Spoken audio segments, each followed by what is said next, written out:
बिजली चले जाने पर आप इसका सामना कैसे करते हैं? विद्युत का सामान्य वैकल्पिक स्रोत क्या है? हाँ, यह जनित्र है।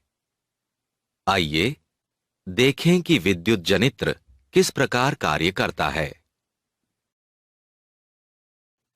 विद्युत जनित्र विद्युत चुंबकीय प्रेरण के सिद्धांत पर कार्य करता है और यांत्रिक ऊर्जा को विद्युत ऊर्जा में बदलता है। एक विद्युत जनित्र में निम्न भाग होते हैं: एक स्थायी चुंबक, एक घूर्णन कुंडली, चालक ब्रुश, दो वलय और एक धुरी।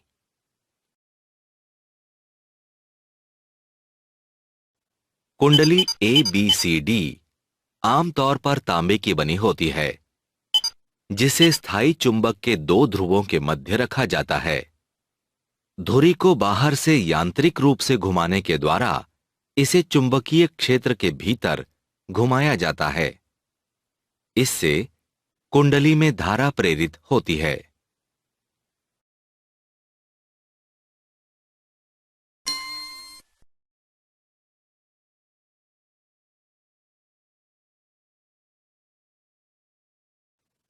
कुंडली के दो सिरे एक धुरी से जुड़े दो अलग अलग वलयों से जुड़े रहते हैं।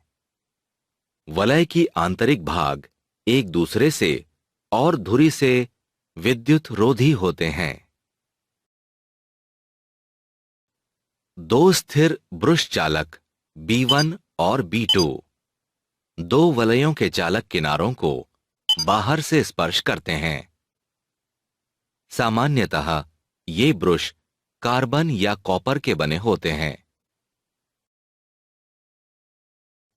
कुंडली को घुमाने के लिए धुरी को इस प्रकार घुमाया जाता है कि भुजा AB ऊपर की ओर गति करे और भुजा CD नीचे की ओर गति करे।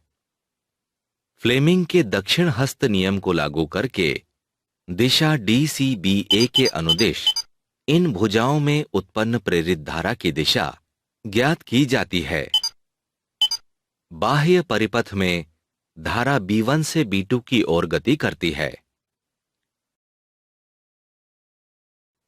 आधे घूर्णन के बाद भुजा CD ऊपर की ओर घूमना शुरू कर देती है और भुजा AB नीचे की ओर घूमती है, जो प्रेरित धारा की दिशा बदलती है।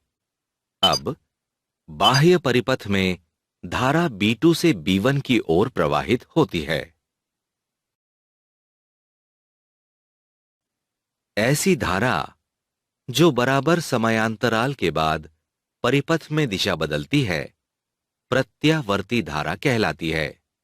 इसे संक्षिप्त रूप में AC से व्यक्त करते हैं और उपकरण को AC जनित्र कहते हैं। धारा का एक दिशा में प्रवाह प्राप्त करने के लिए दो वलयों के स्थान पर दिक् परिवर्तक कहे जाने वाले एक उपकरण का उपयोग किया जाता है। एक दिक् परिवर्तक धारा के प्रवाह को इधर उधर की बजाय एक दिशा में बनाए रखता है। इस स्थिति में स्थिर ब्रुश दिक् परिवर्तक के विपरीत हिस्सों से संपर्क बनाते हैं। जैसे ही कुंडली घूमती है, यह चुंबकीय क्षेत्र को आर पार काटती है और धारा प्रेरित होती है। कुंडली के आधे चक्कर के बाद दिक् परिवर्तक और ब्रुशों के मध्य संपर्क उत्क्रमित हो जाता है। अब प्रत्येक ब्रुश विपरीत खंड से स्पर्श करता है, जिसे यह पहले आधे चक्कर के दौरान स्पर्श कर रहे थे। ऐसा करके ब्रुश धारा की गति को केवल एक दिशा में बनाए रखते हैं।